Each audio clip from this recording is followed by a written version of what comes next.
Madame la maire de Paris, Monsieur le maire de Lyon, Madame la présidente du Conseil régional Île-de-France, Monsieur le président du Conseil départemental des Hauts-de-Seine, Mesdames et Messieurs les parlementaires et les élus, Mesdames et Messieurs les ambassadeurs, Messieurs les représentants des cultes, Mesdames et Messieurs les présidentes et présidents des associations, chers amis, c'est un immense honneur pour moi d'avoir été choisi comme MC, maître de cérémonie, pour vous recevoir au nom du Conseil de coordination des Arméniens de France.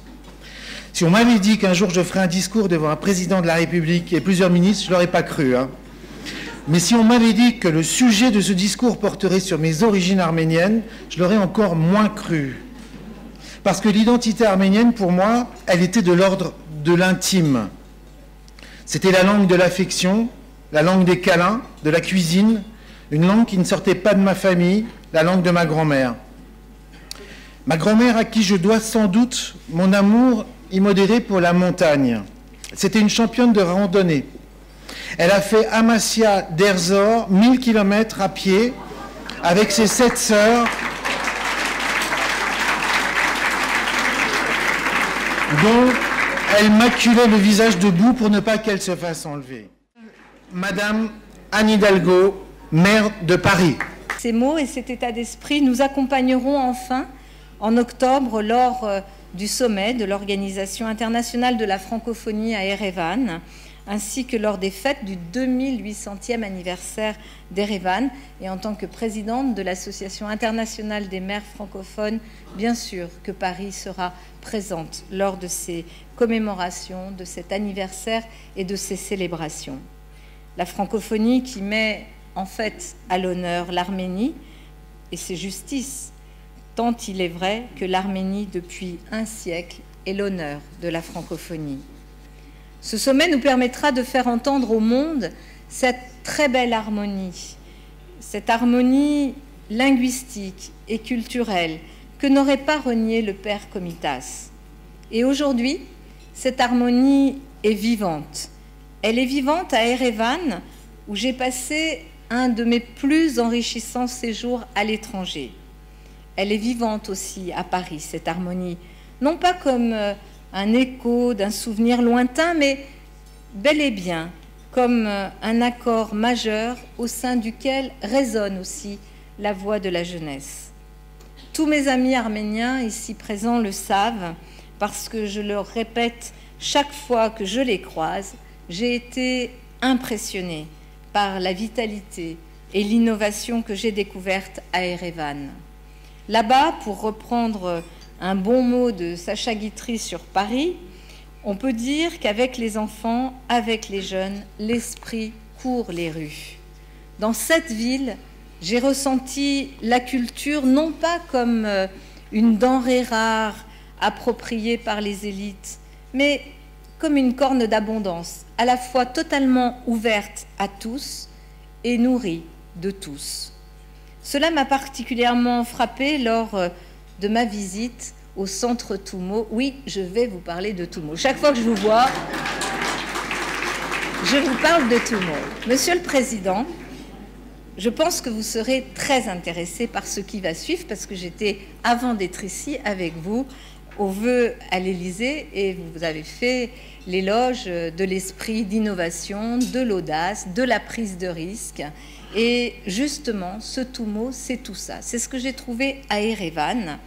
Et j'ai rencontré avec toute une équipe, et Pauline Véron était encore la semaine dernière à Erevan pour travailler avec Marilou Papazian, qui dirige ce centre, qui est un centre ouvert à tous les jeunes, tous les adolescents, sur les technologies de pointe de l'informatique, de la programmation, de la création de films en 3D, de la musique sur ordinateur, bref, des centaines de jeunes, j'ai pu les voir et c'est absolument fabuleux, tous doués, qui commencent par s'initier à l'informatique, puis inventent, avec les technologies nouvelles, inventent des outils de création. Et sans doute, tous ces jeunes créeront un jour aussi leur start-up, peut-être en Arménie, peut-être ailleurs, car l'Arménie a tout pour être aussi une start-up nation. Ce centre est un lieu d'innovation extraordinaire, mais surtout un espace destiné à former les cerveaux du futur. Et j'ai vu dans cette école informelle le prototype de ce dont Paris avait besoin. Et donc, oui, Erevan a inspiré Paris sur cette dimension, sur cette innovation majeure. Et nous avons décidé,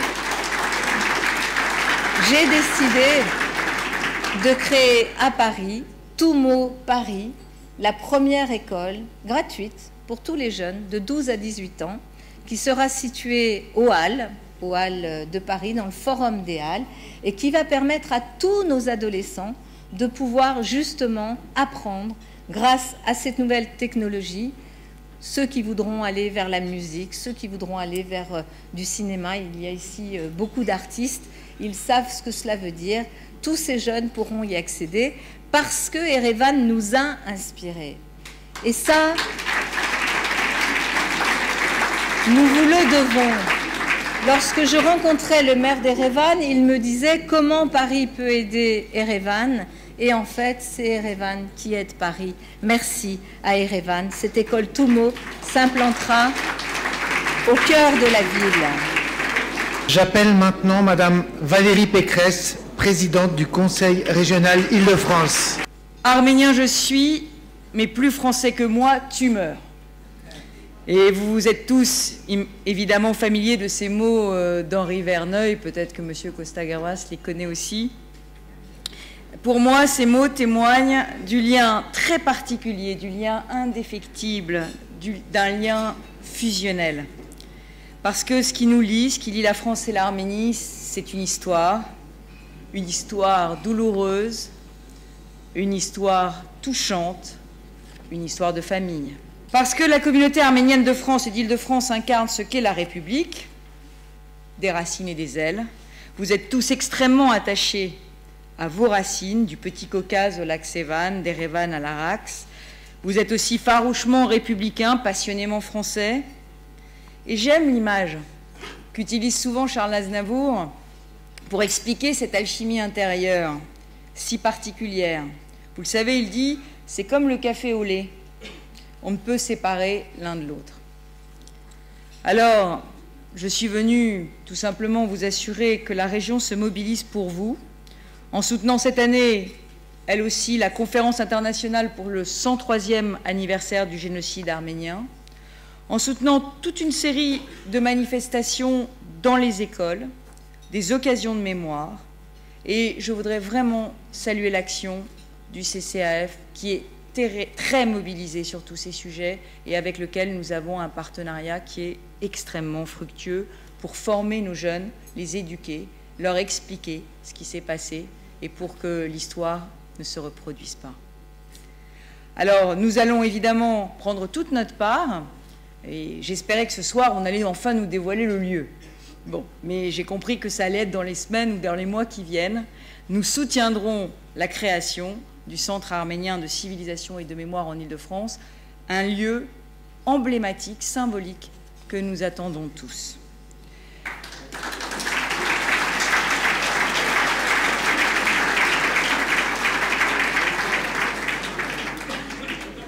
Je voudrais ajouter que la région, vous le savez, s'est engagée depuis 2 ans aux côtés des minorités persécutées, et notamment des chrétiens d'Orient, qui sont menacés encore aujourd'hui dans leur liberté de croire et obligés de fuir de chez eux.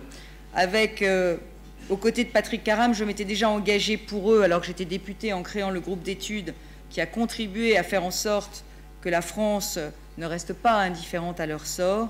C'est donc tout naturellement que j'ai porté aussi ce sujet à la région Île-de-France. Nous soutenons ainsi les actions humanitaires d'Élise Bogossian, que je tiens à saluer, de l'Œuvre d'Orient, de la Croix-Rouge, pour ne citer que.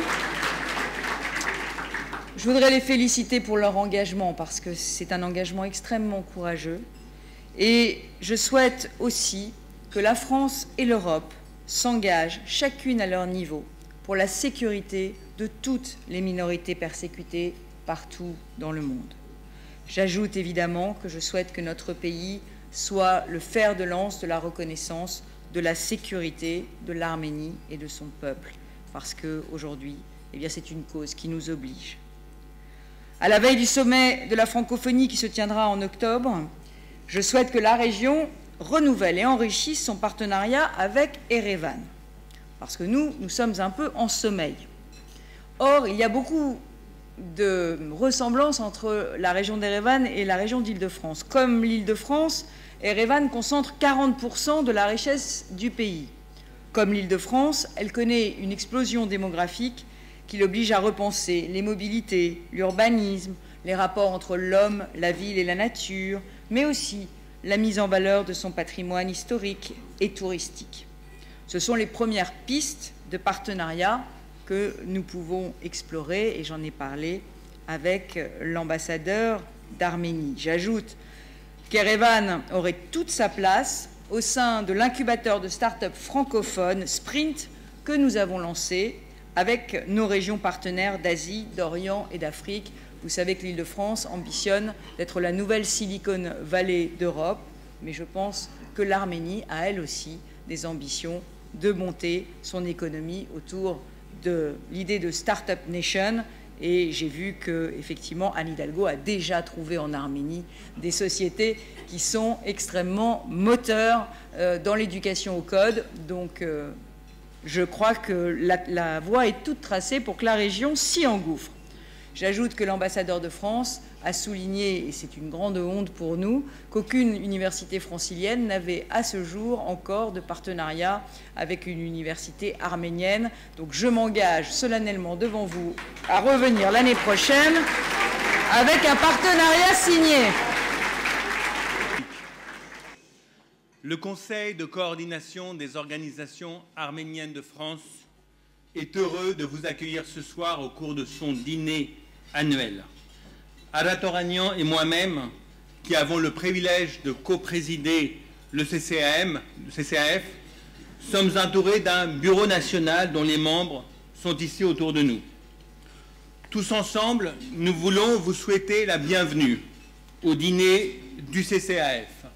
La présence du président de la République au dîner annuel et aux cérémonies du 24 avril est devenue une tradition dans la République. La République, notre fierté. Oui, nous sommes fiers d'être Français et fiers d'être Arméniens. Fiers de cette double identité. Fiers des valeurs de la République, l'égalité des droits et la justice, qui sont autant d'invitations à combattre pour la cause arménienne. Fiers de l'exemple d'intégration qui a été celui des Arméniens en France. Nous sommes fiers aussi que, parmi nous, des militants de notre cause, amoureux de la France, soient devenus députés du Rhône, cher Daniel Kazarian.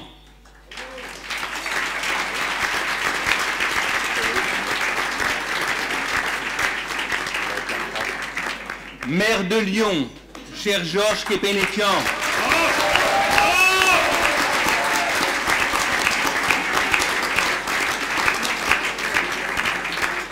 Suivant l'exemple de Patrick Devedjian.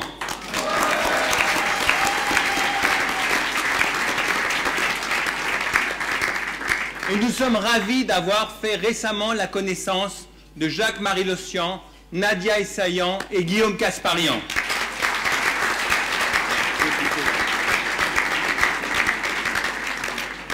Monsieur le Président, je pourrais vous parler ce soir du génocide qu'ont vécu les Arméniens en 1915.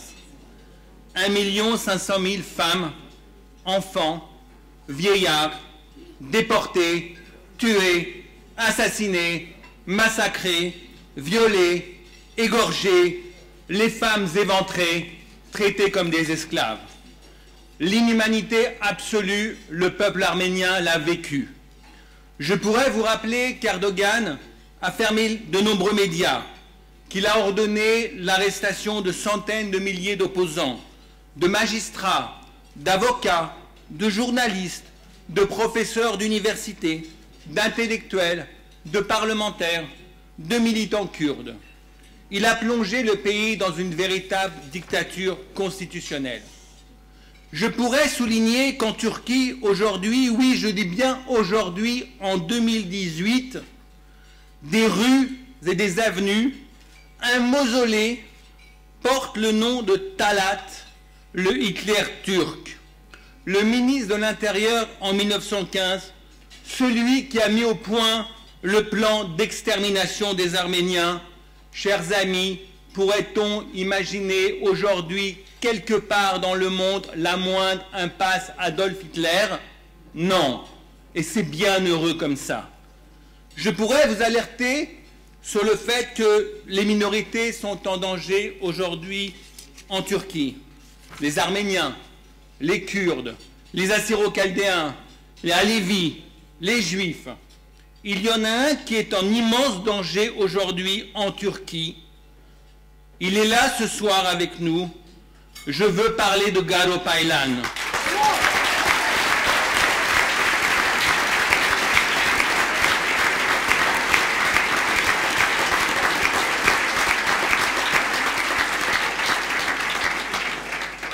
Garo a porté et porte encore l'opposition démocratique au sein du Parlement turc. Il a pris le risque inconsidéré de parler du génocide des Arméniens, des droits de l'homme, du droit des Kurdes et des minorités en général. J'ai peur pour ta vie, Garo Paylan. J'ai peur pour ta vie. Merci d'être là. Merci pour l'action que tu mènes.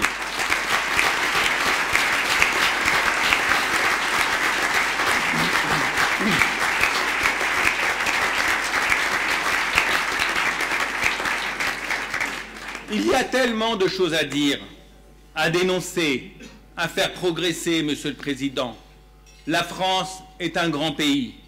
La France qui est le pays des droits de l'homme, de la démocratie, le pays des Lumières, le pays de la justice, pourrait hausser le ton, faire preuve d'encore plus de fermeté, de dureté, de clarté, pour faire respecter les idéaux dont elle est porteuse. Mais non, Monsieur le Président, en fait, ce n'est pas de cela dont je veux vous parler ce soir. Ce soir, Monsieur le Président, je voudrais vous emmener ailleurs. Venez avec moi au Karabakh, que nous appelons désormais l'Artsakh.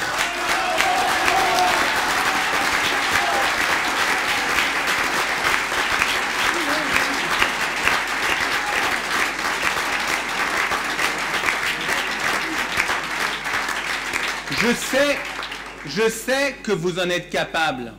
Je sais que vous en êtes capable. Venez rencontrer cette population arménienne qui a vécu entre 1923 et 1988 sous le joug de l'Azerbaïdjan, tout simplement parce que l'URSS de Staline avait décidé que ce territoire arménien depuis toujours ferait désormais partie de l'Azerbaïdjan.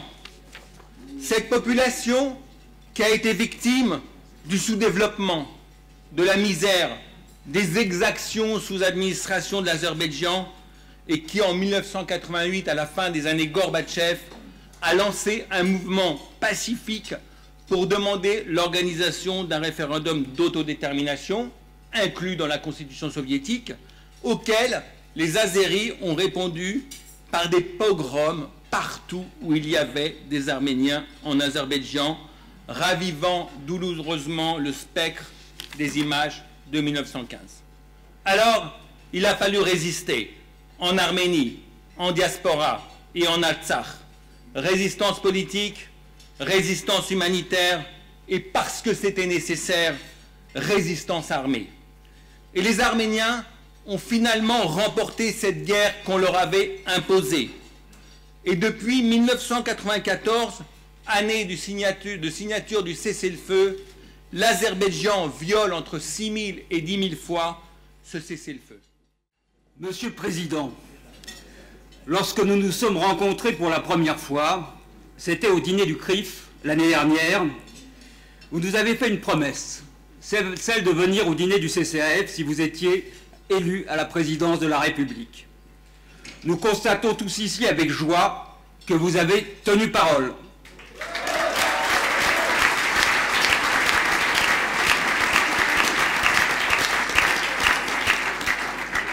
c'est un grand honneur, une grande fierté, doublée d'un grand plaisir, de pouvoir vous accueillir. Non que nos relations aient été mauvaises avec vos deux prédécesseurs, tant s'en faut.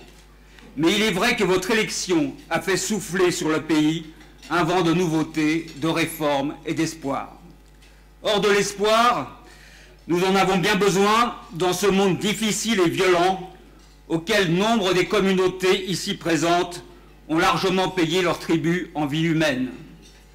Je pense bien sûr à nos frères juifs qui ont subi l'indicible il y a 75 ans et qui continuent ici et maintenant à être en proie à la haine antisémite et aux attentats les plus ignobles. Je pense bien sûr au terrifiant génocide des Tutsis et aux crimes contre l'humanité perpétrés de nos jours, contre nos frères yézidis, nos frères assyro-chaldéens et contre la grande famille des chrétiens d'Orient, qui englobe aussi les Arméniens. Autant de drames dont on croyait à chaque fois qu'il serait le dernier et qui, hélas, laissent toujours place à un autre, en particulier dans cette région du monde, dont certains États ont érigé l'intolérance en valeur cardinale et le massacre en mode de règlement normal des contentieux. Un modèle dont l'extermination des Arméniens a constitué le prototype. Un modèle, un crime sans coupable, sans jugement. Un peuple rayé de la carte et gommé des livres d'histoire pendant plus de 60 ans. Un crime payant dont l'auteur perçoit jusqu'à aujourd'hui les dividendes. Un génocide exemplaire, écrira Jean-Marie Carzou, oui, exemplaire dans tous les sens du mot, et qui inspirera même Hitler, Monsieur le Président. Monsieur le Président, nous avons bien compris lorsque vous avez accueilli Monsieur Erdogan à l'Élysée le 5 janvier dernier que vous ne pouviez pas aborder tous les problèmes de front, pas plus que vous ne disposiez d'une baguette magique. Cependant, étant donné les menaces qu'il fait toujours peser sur la région, et entre autres sur l'Arménie et les Arméniens, nous avons la faiblesse de penser qu'il est urgent de créer les conditions d'une vraie pacification de l'État turc. Ce qui suppose, pour le moins, de maintenir à un haut niveau les normes internationales sur les droits de l'homme dans nos relations avec lui, et notamment celles concernant la reconnaissance et la condamnation des crimes contre l'humanité, en particulier le crime de génocide imprescriptible. Une demande appelée de leur vœu par les plus grandes figures de l'intelligentsia turque, qui voient aujourd'hui dans la reconnaissance du génocide arménien l'étape incontournable, voire même la clé de voûte de l'instauration d'une véritable démocratie dans leur pays. Aussi, poser d'une manière ou d'une autre cette question, maintenir cette exigence par toute une série d'initiatives, c'est aider cette intelligentsia, c'est aider la société civile turque à briser le plus grand tabou du pays, et c'est in fine aider les peuples de Turquie à sortir de l'ornière.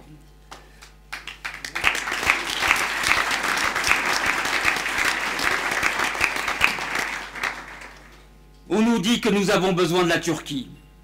Sans doute.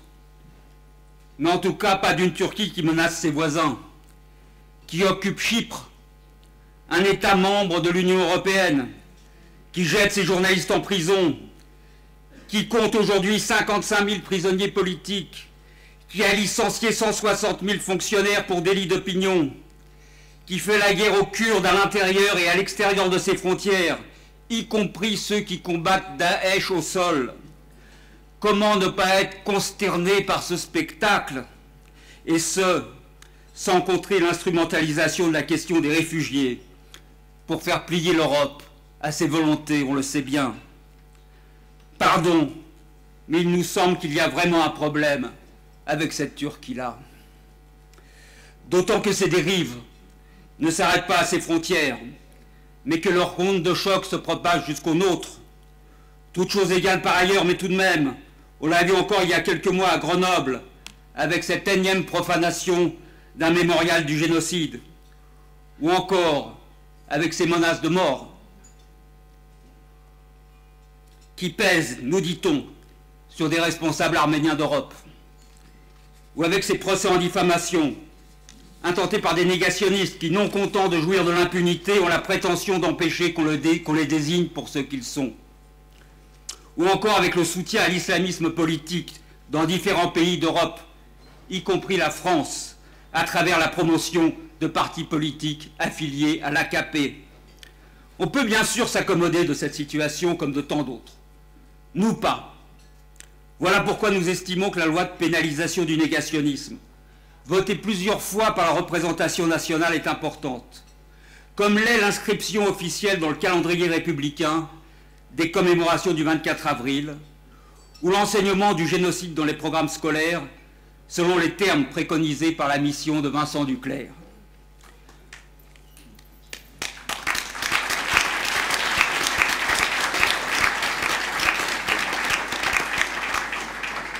Mourad Papazian a évoqué, et si bien, la question du Haut-Karabakh, si sensible et si fondamentale pour nous tous.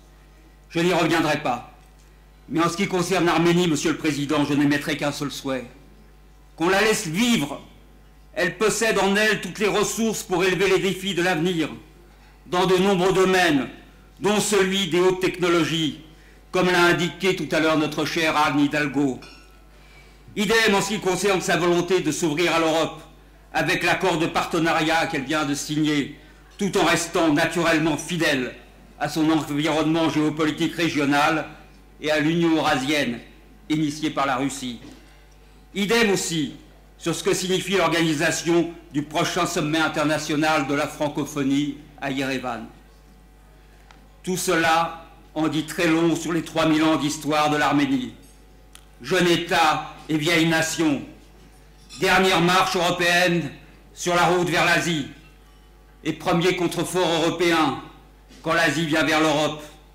Un lieu unique, un point de contact, mais aussi un trait d'union dont la richesse comme la fragilité participent de notre détermination à la soutenir coûte que coûte, avec les mêmes sentiments que ceux qui nous animent quand nous pensons à la France.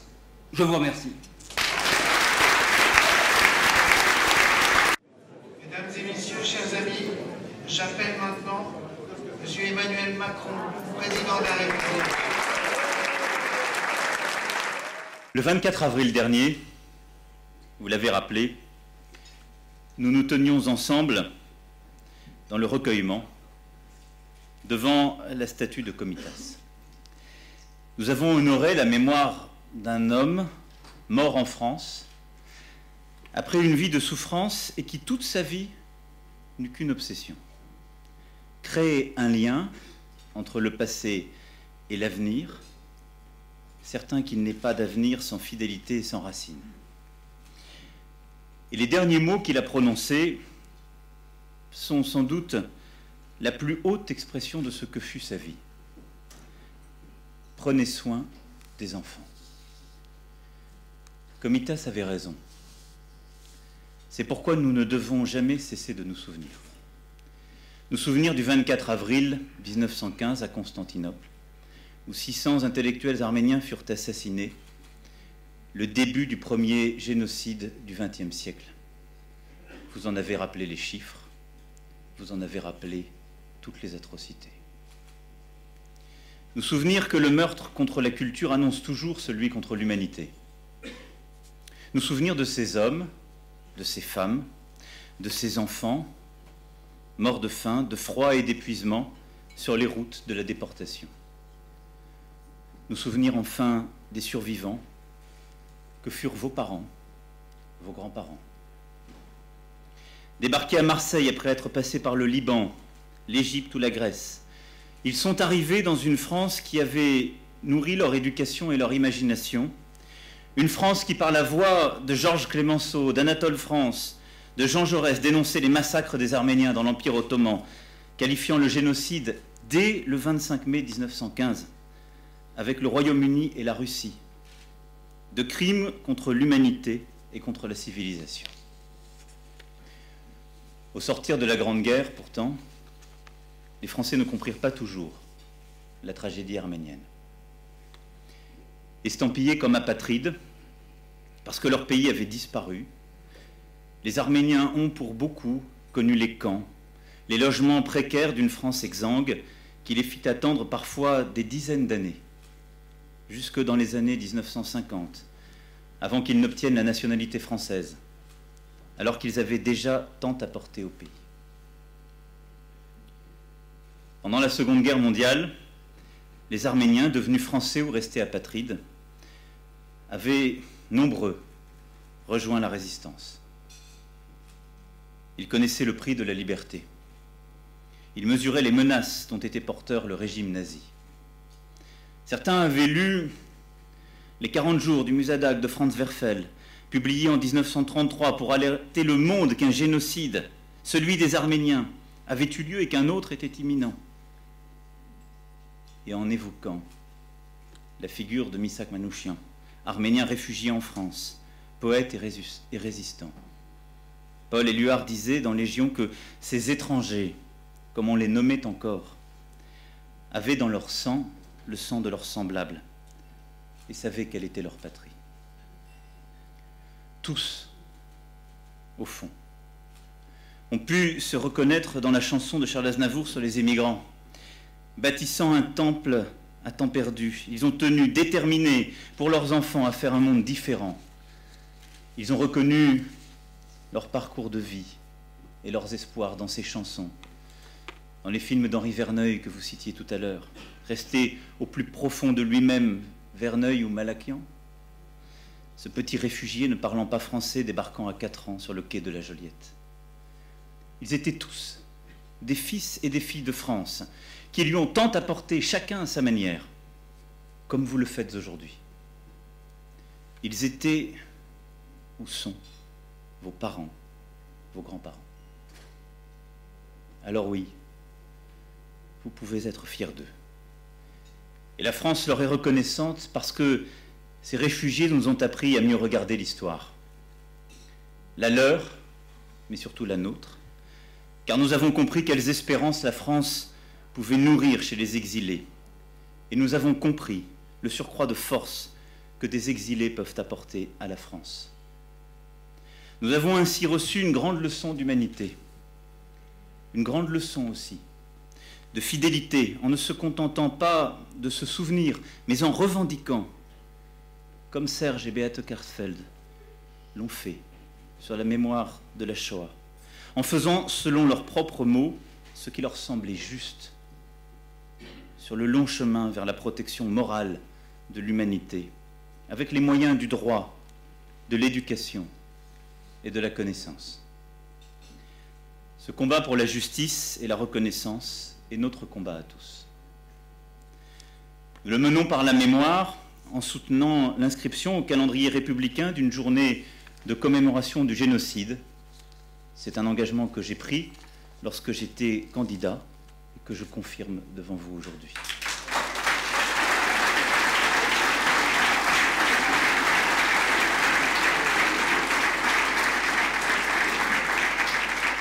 Nous le menons par le droit, comme ce fut fait en 2001, en inscrivant dans la loi la vérité historique du génocide arménien. Nous le menons en luttant contre le négationnisme, comme vous l'avez fait avec le Parlement français, dans la même démarche que celle du Parlement allemand en 2016, pour la pénalisation de la négation du génocide. Et il est essentiel, en effet, que la représentation nationale se ressaisisse dans les prochains mois de ce sujet et à nouveau le porte jusqu'à son terme.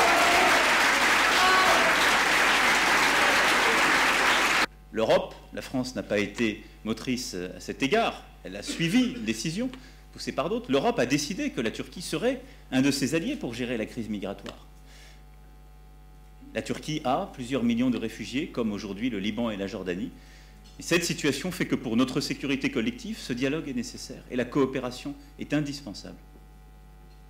Pour notre sécurité, dans une région qui, quoique éloignée de plusieurs milliers de kilomètres, chaque jour est dans notre intimité, puisque je vous rappelle que les attentats de novembre 2015 furent fomentés à Raqqa, nous avons besoin d'alliés, y compris ceux qui ne partagent pas nos valeurs et nos priorités. Et je le sais parfaitement. Mais au-delà de ce sujet, nous avons le combat pour la tolérance et les droits de l'homme à continuer à mener, le combat pour la culture, et vous l'avez dit, pour la reconnaissance du génocide. Et ce combat se mène aussi dans ce dialogue exigeant avec la Turquie, en soutenant d'abord les voix courageuses de ceux qui s'élèvent. Vous l'avez aussi rappelé. Ne plus rien faire, ne plus rien dire, ne plus parler, condamner pour ne plus jamais avoir à discuter. C'est décider en quelque sorte de laisser les quelques voix qui s'élèvent. Et nous en avons ici, présentes avec nous, cher Garot, comme vous. C'est les laisser seuls. C'est les laisser soit dans l'obligation de quitter le pays pour continuer à s'élever, soit face à un régime qui se refermerait encore davantage sur lui-même. Parce que des gens comme vous, cher Garot, militants des droits de l'homme, ont besoin de ce soutien. Besoin que nous continuions, étape après étape, à consolider votre rôle. Et comme vous, je suis soucieux de sa sécurité. Et comme vous, je suis soucieux que progressivement, sa voix puisse porter et l'emporter. Le 23 novembre dernier, j'ai remis le prix de la Fondation Chirac à l'épouse de Hrant Dink, héros de la liberté, lucidement et réellement engagé dans la promotion du dialogue entre les Arméniens et les Turcs, mais aussi au sein de la société turque, pour y renforcer la culture du débat démocratique. Il a payé son combat de sa vie. Il le savait. Il connaissait le risque. Son épouse perpétue ce combat par une fondation qui porte la voix du pluralisme. Elle sait aussi cette part de risque. C'est un combat pour la paix et c'est un combat aux côtés duquel nous continuerons à œuvrer. J'ai une pensée ce soir aussi pour Osman Kavala, qui a joué un rôle essentiel dans cette fondation, cet infatigable défenseur des libertés publiques et des droits des minorités en Turquie. Et je continuerai à soutenir toutes les initiatives en faveur de ce dialogue si essentiel entre les sociétés civiles turques et arméniennes, entre toutes nos sociétés civiles, académiques, culturelles, parce que c'est ce qui permettra de faire non seulement avancer le devoir universel de mémoire, et cet autre nécessaire pour que la reconnaissance soit mutuelle et le pardon possible, mais parce que c'est aussi la chance laissée à celles et ceux qui se battent. Le Haut-Karabakh. Je ne mésestime rien de cela et je vais peut-être à nouveau vous décevoir, mais je ne vous accompagnerai pas. Non, mais vous pourriez. Je pourrais vous dire, c'est tellement facile. On a tellement fait. Je pourrais vous dire ce soir ce que vous voulez entendre. Non pas que je pense que votre combat, en quoi que ce soit, est illégitime. Je pense qu'il est essentiel. Mais je pense aussi au rôle que la France doit jouer, de la même façon. Quel est notre rôle utile? De construire le compromis indispensable, de permettre une solution. Si je vais avec vous dans ce geste de générosité que vous me proposez, à la seconde même, je perds ce que la France a d'utile dans ce conflit, celle d'être un médiateur, celle de pouvoir être entendue aujourd'hui des deux parties, celle lorsque le président arménien se rend à Paris la semaine dernière et que je parle de compromis, de pouvoir être entendu de part et d'autre de la frontière et de faire bouger certains. Mais quelle est l'utilité, président de la République française, d'aller vous accompagner dans un voyage qui vous serait sans doute plaisir, et moi aussi, ou d'essayer d'œuvrer à ce compromis, de prendre la part de notre responsabilité en tant que coprésident du groupe de Minsk? C'est ce que j'ai dit au président Sarkissian la semaine dernière. C'est ce rôle que nous continuerons à jouer, parce que c'est l'utilité de la France dans la région, dans ce conflit. Alors, j'entends votre indignation, je sais l'histoire, je sais la morsure de l'histoire sur celles et ceux qui vivent dans cette région, et cette morsure qui aussi se porte dans vos mémoires et dans vos vies. Je sais le rôle utile que la France peut jouer, et que j'entends jouer dans cette situation. Alors, je vais vous répondre différemment. J'espère venir avec vous le jour où nous aurons réglé tout cela, parce que nous aurons été utiles.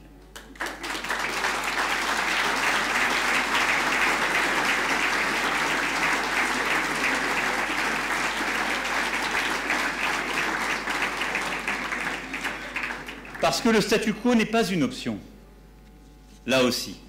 et qu'au moment où les négociations reprennent, où la fin de l'année dernière nous a laissé quelque espoir, la détermination de la France est entière pour permettre, avec la Russie et les États-Unis, d'œuvrer à une solution négociée. Je pense que c'est aujourd'hui possible. Il y a eu des premiers gestes faits depuis le mois d'octobre. Ce sont ceux-là que nous devons encourager, et c'est là que je mettrai l'énergie de la France. Cela supposera, de la part de tous, un sens du compromis, une réelle volonté de réconciliation, et nous sommes prêts à jouer notre rôle à cet égard. De mon échange de grande qualité avec le président Sarkissian, je retiens un message essentiel que je voulais aussi ce soir vous adresser. Nous avons besoin de la diaspora arménienne de France pour donner un éclat nouveau à notre relation. Nous avons un avenir commun à écrire, à construire. De sa fidélité à ses origines, la diaspora arménienne a fait une force. Vous l'avez parfaitement rappelé et parfaitement illustré. Celle d'avancer et de construire. L'autre source de cette force, c'est la République française, qui lui a donné au fil du temps toute sa place et toute sa dignité. Ce lien entre deux fidélités est précieux, parce qu'aucune de ces fidélités ne retranche quoi que ce soit à l'autre. Ce lien est précieux pour préparer un avenir meilleur, et l'année qui vient offrira maintes occasions de le célébrer. En mai, l'Arménie célébrera le centenaire de sa première indépendance, auquel se rendra Jean-Yves Le Drian pour montrer que nous sommes toujours là aux côtés de l'Arménie face aux défis qu'elle doit relever pour son développement et sa sécurité dans une région troublée. En octobre, Erevan célébrera ses 2800 ans. Elle nourrit avec Paris une amitié éternelle, Madame la maire l'a rappelé. Ces deux villes apprennent sans cesse l'une de l'autre, et je salue l'annonce faite par Anne Hidalgo la semaine dernière en présence du président de l'ouverture d'une école TUMO, du numérique, qui permettra à des jeunes de se former à la programmation et au code, de cette inspiration que vous avez évoquée tout à l'heure. Et au-delà même de l'utilité profonde, c'est un symbole, comme vous l'avez souligné, Madame la maire, il y a quelques jours, de l'esprit qui nous anime. Ne rien oublier du passé et trouver dans l'exemple de la force qu'ont eu les survivants l'élan pour avancer vers l'avenir, vers l'innovation. Et je salue également l'ouverture annoncée à Paris d'un centre de la culture et de la mémoire arménienne auquel j'apporterai également mon soutien. Viendra ensuite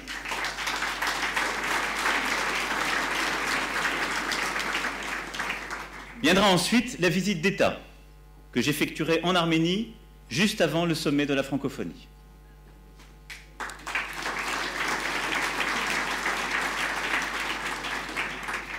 En octobre, l'Arménie accueillera le plus grand événement jamais organisé depuis son indépendance, dans une région qui n'appartient pas à la francophonie historique, mais où elle n'aspire qu'à se développer. Et j'appelle chacun d'entre vous à participer au succès de ce grand moment.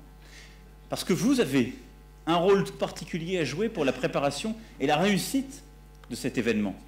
Pour qu'au-delà de l'organisation de ce sommet, l'Arménie joue tout son rôle au sein de la francophonie, pour la rebâtir dans l'intimité du pays, de ses projets, de son avenir. Ce doit être pour nous l'occasion de promouvoir la langue française en Arménie, qui a reculé au cours des dernières années. Nous pouvons nous appuyer sur l'université française en Arménie qui forme, avec l'université Lyon 3 en soutien, cher Georges, la future élite francophone du pays, dont la majorité des diplômés sont des femmes. Je salue aussi l'ouverture, à la rentrée prochaine, en partenariat avec l'université Paul Sabatier de Toulouse, de la nouvelle filière mathématiques et informatique de l'université française qui permettra d'accompagner l'essor des nouvelles technologies en Arménie. Et j'ai noté l'engagement de la présidente de la région Île-de-France d'œuvrer à cette construction bilatérale dans les mois qui viennent avec les grandes universités de la région. Je souhaite que cette université se développe et s'internationalise pour ce qui est justement de notre université française en Arménie, en accueillant des étudiants de toute la région. Comme je souhaite que se développe notre école française, afin que l'Arménie dispose enfin d'une offre éducative complète en langue française, de la maternelle à l'université. Je vous sais, messieurs les ambassadeurs, pleinement engagés dans ce combat. Nous prendrons les décisions en conséquence pour que ce combat ait les résultats auxquels je me suis engagé.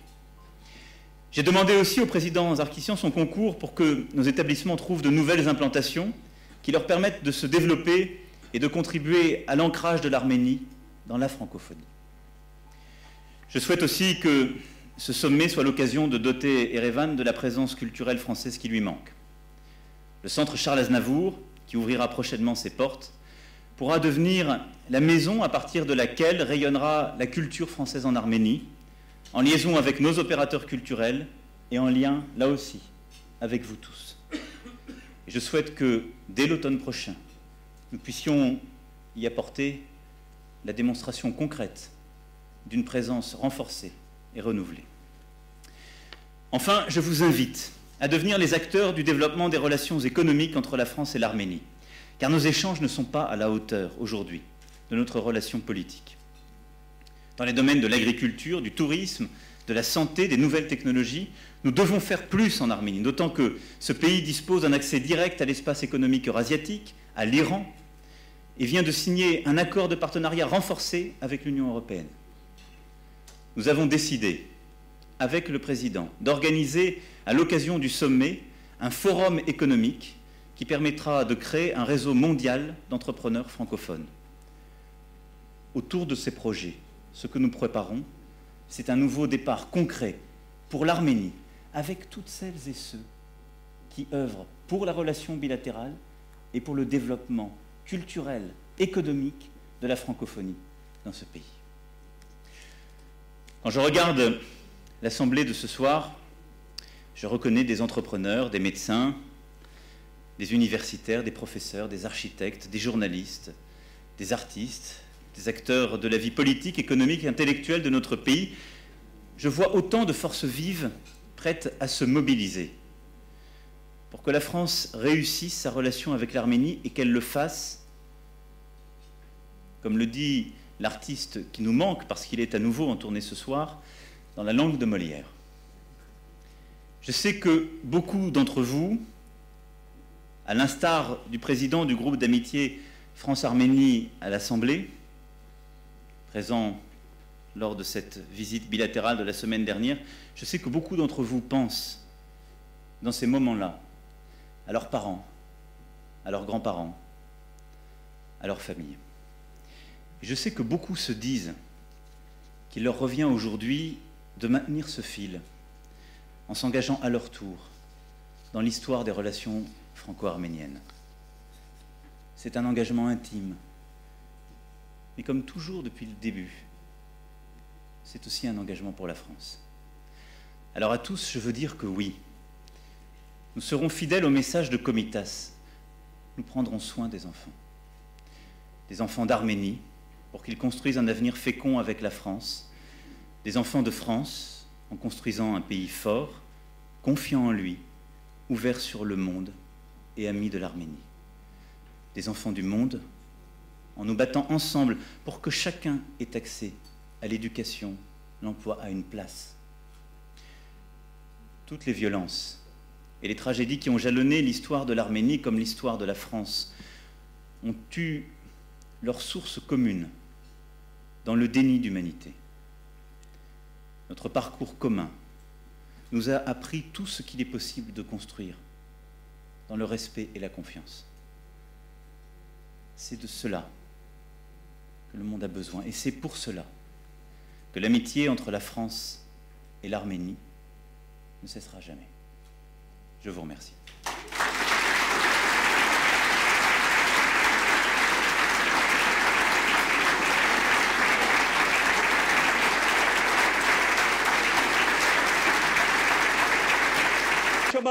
Hukukunu oluşturmaya çalışan vekillerimizi tanıtmaya çalışacağım. Bakın Kirikor Zohrab, İstanbul mebusu. Bedros Halaçyan, İstanbul mebusu. Nazaret Dağvaryan, Sivas mebusu. Garabet Paşayan, Sivas mebusu. Ohannes Serengülyan, Erzurum mebusu. Onnik Tersekyan, Van mebusu. Hampartun Boyacıyan, Kozan mebusu. Baham Papazyan, Van mebusu. Hagop Babikyan, Tekirdağ mebusu. Karakin Pastırmacıyan, Erzurum mebusu.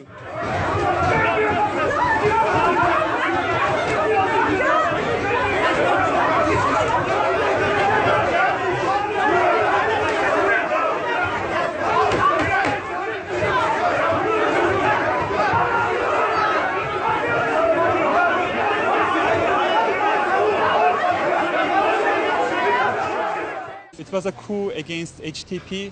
It was a coup against plurality, diversity, equality.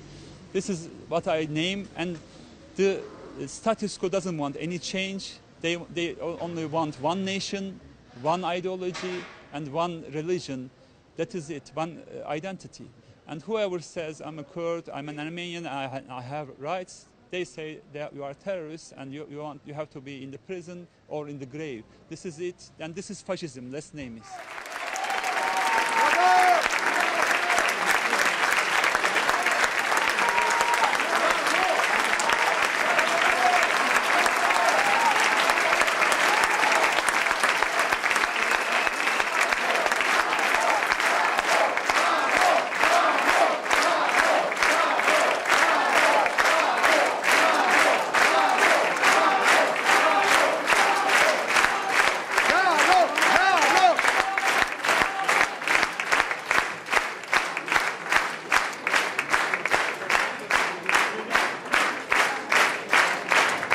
Mesdames et messieurs, Monsieur Garo Paylan.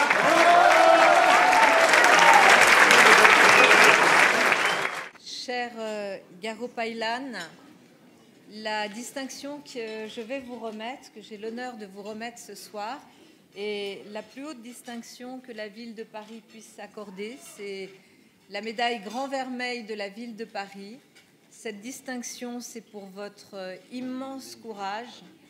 C'est pour ce combat que vous menez, un combat que vous menez, et nous le savons, votre vie est en danger, vous risquez votre vie tous les jours, vous êtes un héros de la démocratie, un héros des droits humains, et j'espère que cette médaille qui vous est remise par la ville, par l'ensemble du conseil municipal de Paris et par la maire que je suis, permettra de vous protéger, de vous aider dans ce combat. Cette médaille crée un lien à jamais, un lien qui nous oblige, un lien qui prévoit que nous serons toujours à vos côtés chaque fois que vous aurez besoin de nous. Vous le savez, les Arméniens seront là, mais Paris sera là. C'est le sens de cette médaille et je vous dis merci.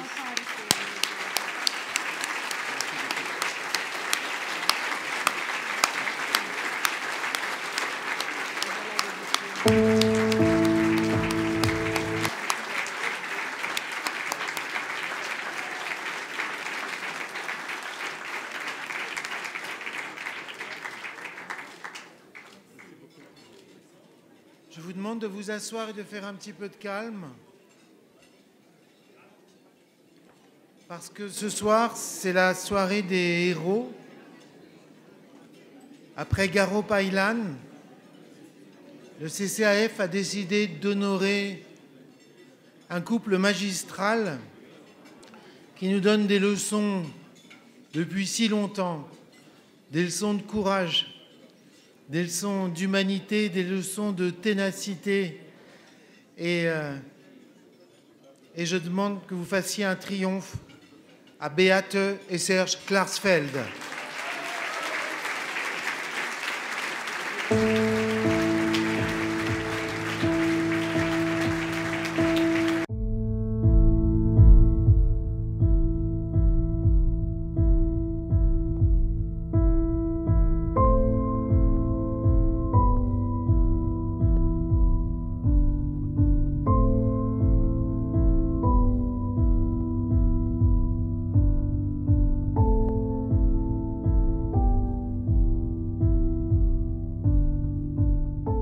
Beate a mené son combat, moi je l'ai mené, moi j'aurais pas pu le mener sans Beate, et Beate n'aurait pas pu le mener sans moi. mais on a mené un combat donc à la fois de justice et de mémoire.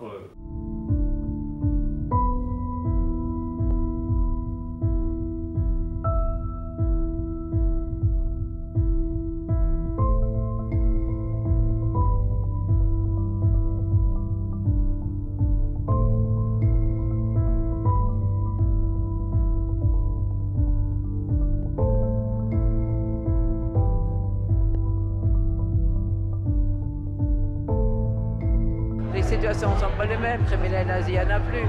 Mais si vous voulez faire quelque chose, il faut s'engager, sans regarder à gauche et à droite, avoir un soutien d'un parti. Il faut le faire quand vous pensez que c'est nécessaire. Les situations ne sont pas les mêmes, criminels nazis, il n'y en a plus.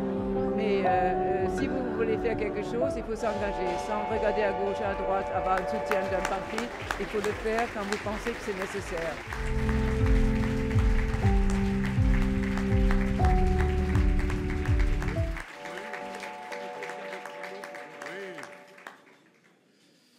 Merci pour cette médaille du courage. C'est surtout Beate qui la mérite, hein, parce qu'elle a milité en Allemagne, en Autriche, dans les pays de l'Est, dans toutes les dictatures d'Amérique du Sud, au Moyen-Orient. Et donc, c'est elle qui est véritablement courageuse. En plus, elle me supporte, alors c'est quelque chose. Voilà. Et je voulais vous dire que nous avons toujours été aux côtés du peuple arménien, et d'ailleurs, les Juifs sont aux côtés du peuple arménien. Et aujourd'hui, le président du CRIF, du Conseil représentatif des organisations juives de France, le grand rabbin de France sont là, à vos côtés. Et comme on l'a vu, on milite aussi pour que Israël fasse son possible et ne tienne pas compte de l'intérêt que représente pour elle la Turquie. Nous espérons, comme Monsieur le Président de la République vient de le dire, nous espérons que la loi réprimant la contestation du génocide arménien sera votée un jour en France, comme celle qui a disons, protéger la communauté juive, ou essaye de la protéger, parce que, on l'a vu encore récemment, eh bien, il y a beaucoup d'attaques contre ces minorités. Même en France, il y a des attaques.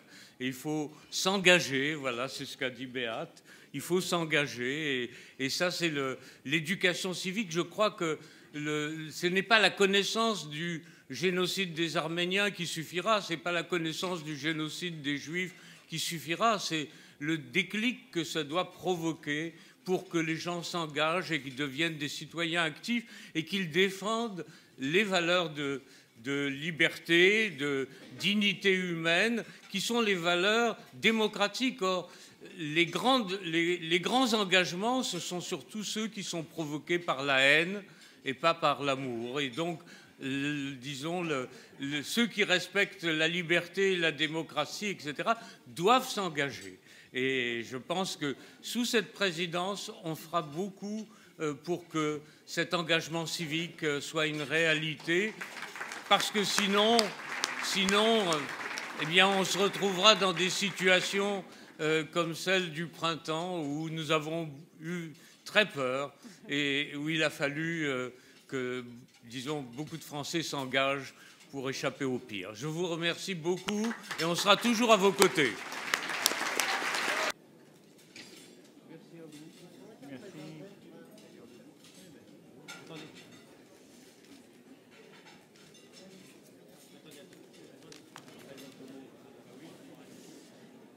Alors, nous avons voulu vous rendre hommage, bien sûr, en raison de votre engagement constant pour la reconnaissance de la Shoah, pour votre action pour me démasquer d'anciens nazis, responsables de ce génocide, et le courage intellectuel et physique dont vous avez fait preuve tout au long de votre vie.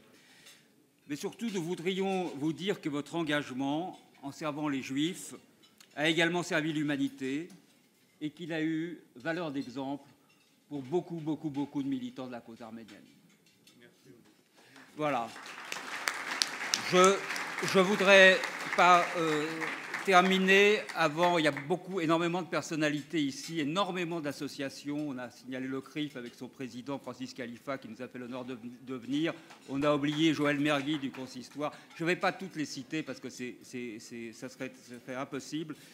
Simplement, je pense qu'il faut se souvenir en ce moment du sort des chrétiens d'Orient. Et nous avons ici des associations qui militent pour leur défense. Je pense en particulier au comité de soutien aux chrétiens d'Irak, présidé par Daniel Auguste, ici présent.